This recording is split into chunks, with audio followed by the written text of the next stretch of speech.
سب سے پہلے سر آپ کا بہت بہت شکریہ ٹائم دینے کے لیے. سر میرا پہلا آپ سے کوشچن یہ ہے کہ آپ نیوکلیئر فزسسٹ ہیں اور ایک ایسے پروفیسر ہیں آپ جن کو نہ صرف پاکستان میں مانا جاتا ہے بلکہ پوری دنیا میں آپ کو مانا جاتا ہے. تو یہ کتنا چیلنجنگ تھا آپ کے لیے اس مقام تک پہنچنا؟ مجھے موقع ملا, میں نے موقع کا فائدہ اٹھایا. جب میں نے یہاں پاکستان سے اسکول پڑھ لیا تو مجھے اسکالرشپ ملا MIT جانے کے لیے. وہاں پہنچنے کے بعد مجھے احساس ہوا کہ دنیا کتنی بڑی ہے اور علم کا کتنا بڑا خزانہ ہے. تو میں نے اگرچہ الیکٹریکل انجینئرنگ پڑھنا چاہا تھا شروع میں, لیکن پھر فزکس اور میتھمیٹکس سے مجھے عشق ہو گیا اور پھر میں وہی پڑھتا رہا.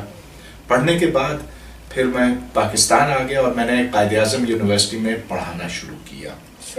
تو اس ڈپارٹمنٹ میں جہاں پر ہم ہیں, میں نے سن 73 میں ادھر ایز لیکچرر پڑھانا شروع کیا تھا. تو یعنی کہ 43 سال ہو گئے.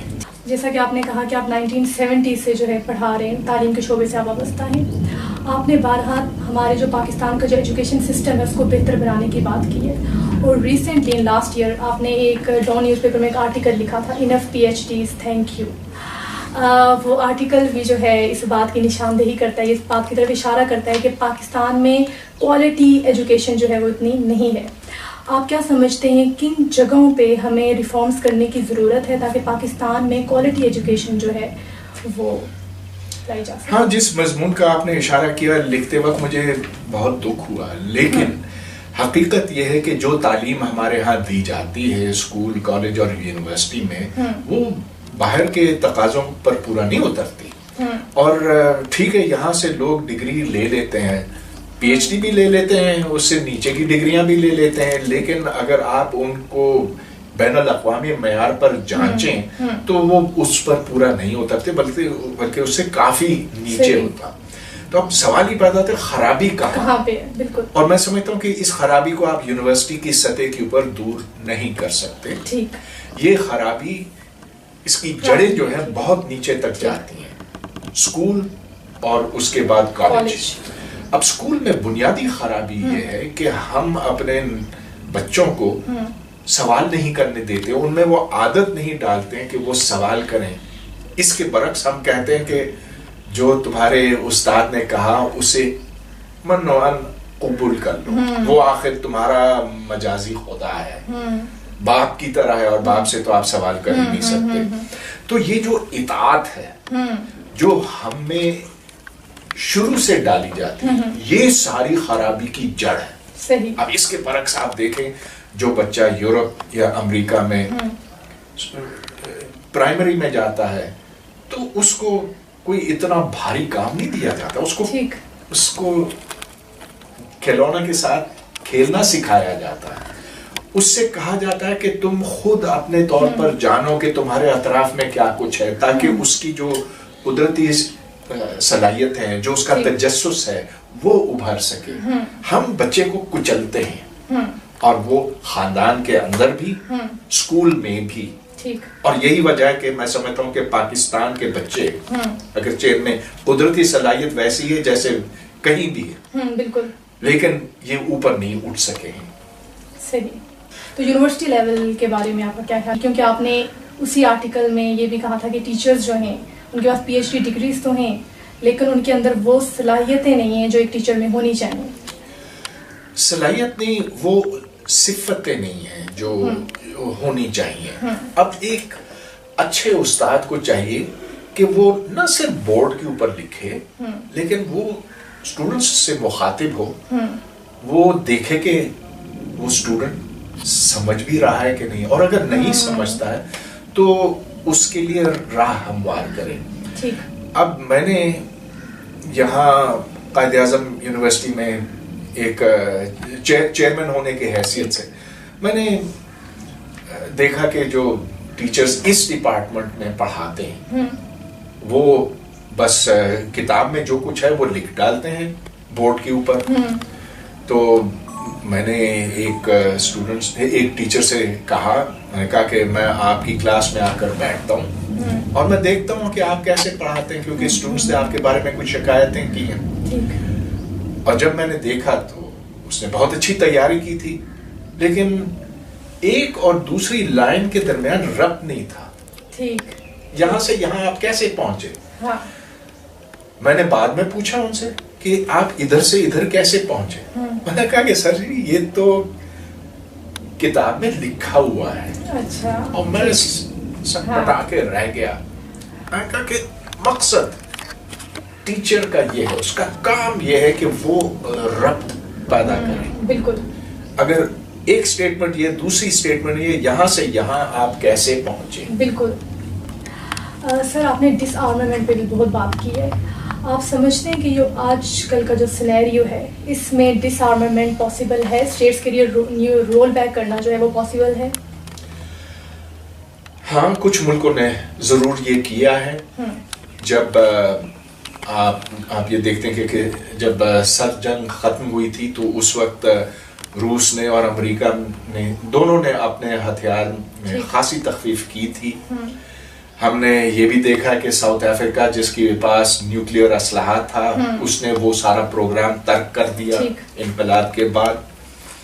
اور کہیں کہیں ہمیں یہ نظر آتا ہے کہ اسلحے میں کمی آئی ہے، لیکن اکثر و بیشتر لمیٹیشن تو ہوئی ہے، لیکن ڈس آرمامنٹ کچھ کنٹریز میں ہوئی ہے. لیکن ابھی جو جیسے نارتھ کوریا نے ویپنز ہیں، یو ایس کے پاس ہے، انڈیا پاکستان کے پاس ہے، ان اسٹیٹس کے لیے ممکن ہے کہ یہ ڈس آرمامنٹ کی طرف جائیں گی؟ ممکن تو ضرور ہے. اور ہمیں ضرور یہ امید کرنی چاہیے کہ آخر اس دور سے وہ نکل کر وہ اپنی جو اصل ضروریات ہیں ان کی طرف متوجہ ہوں گے. لیکن ایسا ہوتا ہوا دکھائی نہیں دے رہا.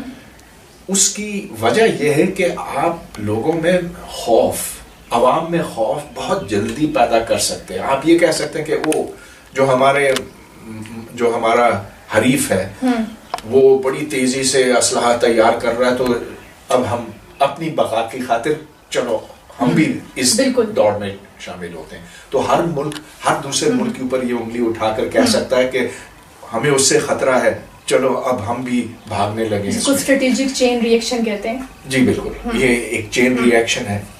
لیکن دیکھیں، ہمیں اپنے دماغ سے یہ سوچنا چاہیے کہ آخر کیا اس زمانے میں جنگ ممکن ہے؟ جب جنگ کا مطلب یہ ہے کہ تباہی اس پیمانے پر ہوگی کہ کوئی تصور بھی نہیں کر سکتا. لہذا آپ کو جو جتنا بھی ڈرائے کہ حریف ملک آپ پہ حملہ کرنے والا ہے تو آپ بھی مضبوط ہو جائیں، اس کو ٹھنڈے دل سے آپ دیکھیں اور سوچیں کہ جتنا اسلحہ ہمارے پاس ہے وہ ان کو تباہ کرنے کے لیے کافی ہے، جتنا ان کے پاس ہے وہ ہمیں بھی ختم کر سکتا ہے. لہٰذا ہمیں مزید کی ضرورت نہیں ہے. آپ دیکھ لیجئے، انڈیا کے پاس کہتے ہیں کہ 110 بم ہیں، ایٹم بم. بالکل. ہمارے پاس کہتے ہیں کہ 120 ہیں. اچھا، اب وہ اس کا اگر آدھا بھی استعمال ہوتا ہے انڈیا پاکستان کے خلاف، پاکستان انڈیا کے خلاف، تو دونوں ملکوں میں چند لوگ بچ جائیں گے، لیکن وہ بھی ایسے حال میں کہ وہ تو دعا کریں گے کہ وہ دنیا سے چلے جائیں. جو تابکاری، جو اس کے بعد بھوک افلاس، جو ہر طرف بربادی پھیلی ہوئی ہوگی، اس کا مطلب یہ ہوگا کہ زندگی نہ ادھر ممکن ہوگی نہ ادھر ممکن ہوگی. پھر بھی ہم اس شوق میں مرے جا رہے ہیں کہ اور بم بناؤ اور بم بناؤ. یہ تو ایک دیوانگی ہے نا. بالکل. جو ادھر بھی ہے اور ادھر بھی ہے. صحیح. لمیٹیشنز کی حد تک تو ٹھیک ہے، لیکن جو ایک اسٹریٹجک اسٹیبلٹی ایکوائر کی ہے ہم لوگوں نے after the acquisition of nuclear weapons, اس کے بارے میں آپ کا کیا خیال ہے؟ یہاں میرا خیال ہے صورتحال ذرا مختلف ہے. اس سے ہماری سرحدیں ملتی ہیں انڈیا پاکستان کی، اور پاکستان نے ہمیشہ یہ چاہا ہے کہ کشمیر کو ہم فتح کریں. ٹھیک. کشمیریوں پہ آخر بڑی زیادتیاں بھی کی ہیں انڈیا نے، اس سے کوئی انکار نہیں کر سکتا ہے، اور اسی لیے ہم نے 3 جنگیں کی ہیں انڈیا کے خلاف. ایک سن 47 میں، پھر ایک سن 65 میں، اور پھر کرگل کی جنگ تھی.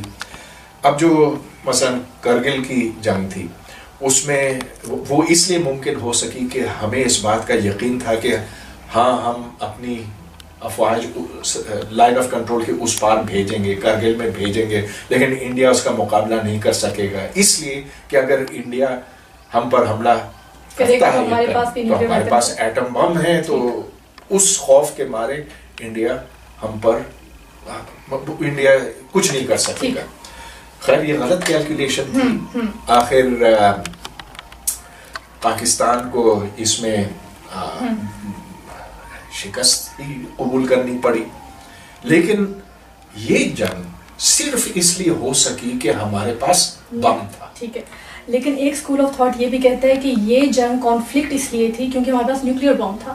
نیوکلیر بم تھا اسی لیے دونوں اسٹیٹس جو ہیں اس تباہی سے بچنے کے لیے وہ اپنا پاس ہٹ گیا. یہ بات بھی ٹھیک ہے، یہ بات بھی آپ کی ٹھیک ہے. جب ممبئی میں یہاں لشکر طیبہ نے وہاں حملہ کیا تو اس کے بعد انڈیا کا تو بڑا دل چاہ رہا تھا کہ وہ پاکستان پر حملہ کرے، لیکن پتا تھا کہ ٹھیک ہے اگر کرتا ہے تو پاکستان کا جو جواب ہوگا وہ بڑھتے بڑھتے اگر یہ کانفلکٹ اگر یہ جنگ بڑھ گئی ایک حد سے زیادہ تو اس کے بعد دونوں طرف ایٹمی اسلحہ استعمال ہوگا. تو اسی لیے انڈیا نے ہاتھ کھینچ لیا اس سے. تو بات آپ کی ٹھیک ہے کہ اس سے ایک لحاظ سے استحکام پیدا ہوا ہے، لیکن یہ استحکام کیا مستقل ہے، کیا یہ قائم رہے گا؟ میں نہیں سمجھتا ہوں. اب مثلا اگر لشکر طیبہ کو یا جیش محمد یا ایسی جہادی تنظیموں کو چھوٹ دی گئی تو یہ پھر ایسا حملہ کریں گے اور اس کے بعد شاید اس طرف اتنا زیادہ غصہ ہو کہ وہ کہیں گے ٹھیک ہے جو ہوتا ہے سو ہو، چلو ہم کر لیتے ہیں حملہ پاکستان کے اوپر. تو ہمیں چاہیے کہ ان تنظیموں کو روکیں کیونکہ یہ جنگ کا سبب ہو سکتی ہیں. بالکل صحیح. سر اگر ہم پاکستان کے نیوکلیر پروگرام کی بات کریں، انڈیا جو ہمارا اینیمی اس کے پاس نیوکلیر ویپن تو 1970 سے اس نے اس پہ ڈیولپمنٹ جو ہے وہ اسٹارٹ کر دی تھی. اگر پاکستان کے پاس نیوکلیر ویپنز نہ ہوتے، اس سے پہلے 60 سے شروع سے چلے، اگر پاکستان کے پاس نیوکلیر ویپنز نہ ہوتے، اور جیسا کہ میں نے آپ کے انٹرویوز بھی دیکھے اس میں آپ نے کہا کہ جو پیسہ ہم لوگوں نے اپنے نیوکلیر ویپنز پہ لگایا اگر ہم وہ کسی اور چیز پہ لگاتے تو شاید پاکستان آج بہت آگے ہوتا. اگر ہم نیوکلیر ویپنز نہ بناتے تو کیا ہم انڈیا کے تھریٹ کو کاؤنٹر کر سکتے تھے؟ میرا خیال ہے کہ ہم ضرور کر سکتے تھے. آخر پاکستان کی افواج نے انڈیا کا ٹھیک ٹھاک مقابلہ کیا تھا سن 65 کی جنگ میں. وہ ہم نے شروع کی تھی آپریشن جبرالٹر، آخر جنرل ایوب خان کا بنایا ہوا منصوبہ تھا، لیکن اس کے بعد تقریباً برابری کی صورتحال رہی تھی. اب ایٹم بم کے آنے سے اور یہ ضرور ہندوستان نے پہل کی اس میں اور میں اس کو قصوروار ٹھہراتا ہوں اس معاملے میں.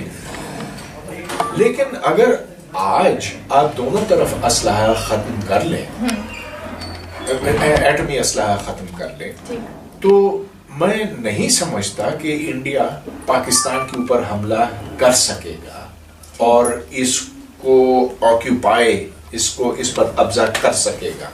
آپ دیکھ لیجئے جیسے کشمیر میں انڈیا کی کتنی فوج ہے، کوئی 5-6 لاکھ افواج وہاں پر انڈیا کی موجود ہے، لیکن کشمیر پھر بھی وہ قابو نہیں کر سکے اور نہ کرنا چاہیے ان کو. بالکل. اگر انڈیا اتنی بڑی حماقت کرے کہ وہ پاکستان پر قبضہ کرنے کی کوشش کرے تو اس سے تو انڈیا خود تباہ ہو جائے گا. صحیح. کبھی انڈیا پاکستان پر قبضہ کر ہی نہیں سکتا، زیادہ سے زیادہ کچھ نقصان پہنچا سکتا اور پاکستان بھی انڈیا کو نقصان پہنچا سکتا. لہٰذا اب ضرورت اس بات کی ہے کہ دونوں فریق اس بات کو مان لیں کہ اب جنگ سے کوئی مسئلہ حل نہیں ہوگا اور امن کی بات چیت شروع کریں اور اس کو کسی انجام تک پہنچائیں. جہاں تک کشمیر کا تعلق ہے بنیادی بات یہ ہے، میں تو ضرور چاہوں گا کہ اس مسئلے کا حل کوئی نکلے، لیکن اب وہ حل کیا ہو سکتا ہے؟ بالکل. اس کے لیے انڈیا کو بھی کمپرومائز کرنا ہوگا اور پاکستان کو بھی کوئی درمیانہ راستہ نکالنا پڑے گا. انڈیا مستقل اس پر قبضہ نہیں کر سکتا اور پاکستان زور بازو سے کشمیر کو آزاد نہیں کر سکتا. ٹھیک ہے. آپ کے خیال میں کیا ایک لاہ عمل جو ہے اختیار کیا جا سکتا ہے کشمیر کے مسئلے کو حل کرنے کے لیے؟ حل بس ایک ہی یہ نکل سکتا ہے کہ جو لائن آف کنٹرول ہے اس کو نرم کیا جائے. اچھا. کہ اور یوں دونوں طرف لوگوں کا آنا جانا ممکن ہو سکے. جو کشمیری اس طرف رہتے ہیں اور جو اس طرف رہتے ہیں وہ بلا کسی مشکل کے اس طرف سے اس طرف جا سکیں, تجارت ہو سکے. اور یوں ہم پریٹینڈ کریں جیسا کہ یہ بارڈر ہے نہیں. ٹھیک ہے. اب ایسا ہوا ہے یورپ میں مثال کے طور پر. یورپ میں وہ ممالک جو ایک دوسرے سے کئی بار لڑ چکے ہیں اور بڑی خونریز جنگیں ہوئی ہیں پھر بھی لیکن انہوں نے صلح آخر کر ہی لی. تو کم از کم کشمیر کے حوالے سے ہم یہ کہیں کہ ٹھیک ہے وہ حصہ انڈیا چلائے یہ حصہ پاکستان چلائے جب تک اس کا مکمل حل نہیں نکلتا. لیکن یہ لائن آف کنٹرول ہے اس کو نرم کر دیا. ٹیررزم کی اگر ہم بات کریں جیسے مڈل ایسٹ میں ابھی جو رائز آف ISIS ہے اور بہت سویئر تھریٹ ہے ٹیررزم کا نہ صرف مڈل ایسٹ کو بلکہ پوری دنیا کو, آپ سمجھتے ہیں کہ اس کی جو رائز ہے وہ امریکن پالیسیز کی وجہ سے ہے ٹیررزم کی؟ میں سمجھتا ہوں کہ امریکہ کا اس میں بہت بڑا ہاتھ رہا ہے ماضی میں. آخر جو جنگ ہم نے امریکہ کی خاطر لڑی تھی افغانستان میں شوق سے لڑی تھی لیکن اور اس میں سعودی عرب نے اپنا پورا پیسہ ڈالا. شوق سے لڑی تھی مین سمیت تھریٹ نہیں تھا. نہیں ہمیں کوئی خطرہ نہیں تھا. وہ جو کہتے ہیں ہمارے وارم واٹر تک ان کو وارم واٹرز وہ گڑی ہوئی چیز تھی. ہمیں روپیہ مل رہا تھا امریکہ سے سعودی عرب سے. ہم نے کہا کہ افغان ہمارے بھائی ہیں اسی لیے ہم ان کے لیے لڑ رہے ہیں. ارے کون سے بھائی ہیں؟ آج آپ جا کے افغانستان میں پوچھیں تو وہ تو آپ کو اپنا بھائی مانتے ہی نہیں. وہ کہتے ہیں کہ پاکستان سے بہتر تو انڈیا ہے کیونکہ پاکستان نے ہم پر جو ظلم اور زیادتی کی ہے طالبان کو پال کے. خیر امریکہ کی جہاں تک بات آتی ہے امریکہ کو میں پوری طرح قصوروار ٹھہراتا ہوں کہ اس نے یہاں پر مذہبی جنون کو بھڑکایا, ہمارے مذہبی جذبات کا فائدہ اٹھایا, یہاں مدارس بنوائے اور اس میں سعودی عرب بھی شامل تھا. میں امریکہ کو عراق اور عراق پر حملے کا قصوروار ٹھہراتا ہوں. لیکن ہم سارا ملبہ صرف امریکہ پہ نہیں ڈال سکتے. آخر ہم بھی تو خوشی خوشی امریکہ کی جنگ لڑ رہے تھے 80 کی دہائی میں. ہم لوگوں نے اس کے بعد جب وہ جنگ ختم ہوگی انہی جہادیوں کو استعمال کیا تاکہ ہمیں اسٹریٹجک ڈیپتھ مل سکے افغانستان میں. اور افغانیوں نے ہمیں اب تک نہیں بخشا ہے کہ ہم نے طالبان کو پالا پوسا اور ان کی طرف پھینک دیا. آج یہ وہی لوگ ہیں جو آ کر آرمی پبلک سکول میں ہمارے بچوں کو قتل کرتے ہیں. جو ہمارے ساتھ کیا ہے اس پر تو ہم روتے دھوتے, لیکن جو افغانستان میں انہی طالبان نے جا کر کیا ہے اس کی طرف تو ہم کبھی دیکھتے بھی نہیں ہیں. تو ہاں یہ بات بالکل ٹھیک ہے کہ امریکہ کو جتنا برا کہنا کا لیکن وہ اکیلا نہیں تھا, اس میں ہمارا رول اس سے زیادہ اہم بنتا. صحیح. ہم نے یہ جو ہم نیوکلیئر ٹیررزم کی بات کرتے ہیں آپ سمجھتے ہیں کہ یہ تھریٹ جو ہے یہ جینوئن ہے؟ ہاں یہ خطرہ ضرور ہے, اس لیے کہ صرف پاکستان میں نہیں لیکن دنیا جہاں میں بہت سارا ایسا مادہ موجود ہے جس سے آپ یا تو ایک بم بنا سکتے ہیں جیسا کہ ہیروشیما کے اوپر پھینکا گیا تھا. اس میں آپ کو صرف 2 بڑے ٹکڑے چاہیے ہائیلی انریچ یورینیم کو کے اور پھر ان کو زور سے ٹکرانا ہوتا. تو سادہ قسم کا بم بنانا کوئی مشکل کام نہیں ہے. دوسرے یہ کہ جو پلوٹونیم اور دیگر تابکاری مادہ ہے وہ اتنی زیادہ مقدار میں ساری دنیا میں موجود ہے کہ اس سے ایک ریڈیولوجیکل ویپن جس کو ڈرٹی بام کہتے ہیں وہ بھی بن سکتا ہے. نیوکلیئر ری ایکٹر سے بھی یہ مادہ پیدا ہوتا ہے اور جو انریچمنٹ پلانٹس ہیں اور جو ملٹری یوزز ہیں military highly enrich uranium plutonium ہے، اس سے بھی یہ ساری خرابیاں آگے پہنچائی جا سکتی ہیں. تو یہ مسئلہ بہت ہی الارمنگ ہے میں سمجھتا ہوں، لیکن اتنے زیادہ مسائل ہیں اس دنیا میں کہ آج اس کی طرف کوئی زیادہ توجہ نہیں دے رہا، لیکن دینی چاہیے. ہاں مگر کتنے مسئلے ہیں. صحیح. پاکستان کا جو نیوکلیئر سیکیورٹی سسٹم ہے، آپ اس سے مطمئن ہیں؟ ہمیں کیا پتا کہ یہ سیکیورٹی سسٹم ہے کیا، وہ تو ہم صرف سنتے ہیں کہ ہمارے ایٹم بم محفوظ ہیں، کہ تابکاری مادہ سارا محفوظ ہے. ہمیں تو اس کے نزدیک نہیں جانے دیا جاتا. لیکن جو لوگ اس کو حاصل کرنا چاہتے ہیں شاید انہوں نے اس کے بارے میں معلوم کر ہی لیا ہوگا، اس لیے کہ وہ ہمیں پتا ہے کہ فوج کے اندر بھی ہیں اور فوج کے باہر بھی ہیں. آخر جن لوگوں نے GHQ کے اوپر حملہ کیا تھا یا کراچی میں جو نیول بیس تھا اس کے اوپر کیا تھا، تو یہ اندر کے لوگ تھے، اور ان کو کیا پتا ہے اور کیا نہیں پتا ہے آپ اور میں نہیں جان سکتے. ٹھیک. نیشنلی جو ہے وہ مسلمانوں کی امیج جو ہے وہ اتنی اچھی نہیں ہے. آپ کے خیال میں فلاز کہاں پہ ہیں اور بہتر کیسے بنائی جا سکتی ہے؟ کون قصوروار کون ہے اس امیج کو خراب کرنے کے لیے؟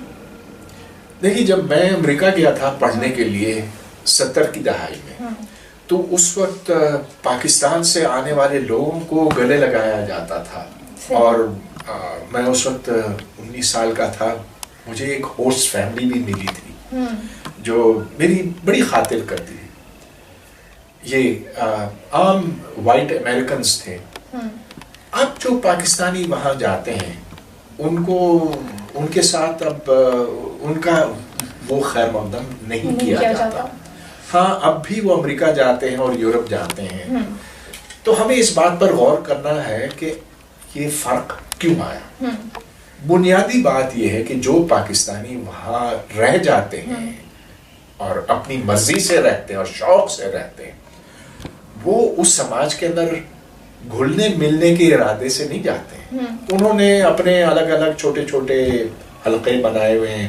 چھوٹا پاکستان بنایا ہوا ہے کینیڈا ٹورانٹو میں.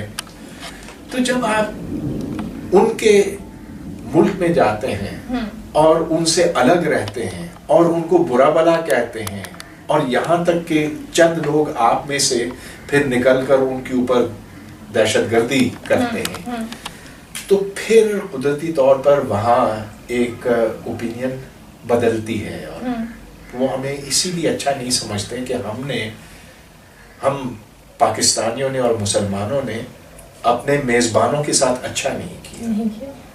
پاکستان کے فیوچر کو اور آج کی یوتھ کو کوئی پیغام دینا چاہیں تو کیا ہوگا؟ ایک بنیادی بات، صرف ایک بنیادی بات، کہ خدا کے واسطے اپنے دماغ سے سوچو، کسی اور کے دماغ سے نہ سوچو.